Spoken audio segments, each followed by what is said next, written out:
Yeah, that's right. There's been a lot of violence flare within the West Bank since October 7th. Palestinian sources there say that 300 people have been killed and around 4,700 Palestinians have been arrested. The latest incident follows a night of quite significant violence there. We have seen a terrorist, well, an anti-terror raid, according to the IDF, on the Nur Shams refugee camp. Now, it was there that there was an airstrike launched from a drone by the IDF. 6 Palestinians were killed. What Palestinian sources on the ground, including the Palestinian Red Crescent, are saying is that the 6 Palestinians that died were young men aged 16 to 29 that had come out to see the raid take place. Now, the IDF has refuted that claim, saying that the men opened fire on those IDF troops and threw grenades, which is why that airstrike was launched, but it is a spotlight on an issue which is not necessarily getting as much attention as Gaza, but it is one that is very much alive for the people living in the West Bank. These raids have taken place on a near nightly basis. Aside from that situation at the refugee camp we also understand the Israelis launched raids in Bethlehem, Jenin, Hebron and Tubas.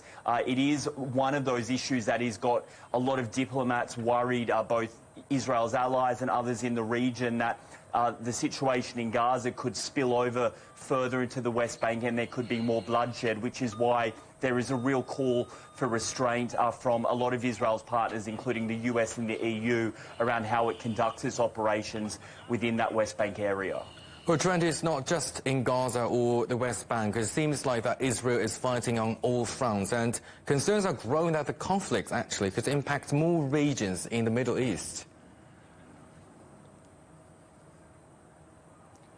Yeah, look, it certainly feels that way, doesn't it? That the risk of miscalculation or escalation just continues to grow. I mean, the Defence Minister here, Yoav Gallant, has spoken about how Israel is fighting this war on 7 fronts, was how he described it. We know the situation in Lebanon remains very tense. Hezbollah has claimed responsibility for firing 17 rockets into northern Israel, the IDF responding with a wave of airstrikes and artillery strikes.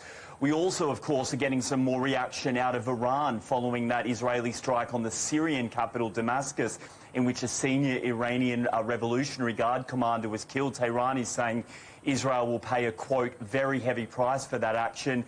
And then also in the Red Sea, things remain very difficult. We understand, according to the US Navy, that 17 kamikaze drones and ballistic missiles were shot down by warships and F-18 Super Hornets, which have been deployed to the region to try and safeguard those vital shipping lanes.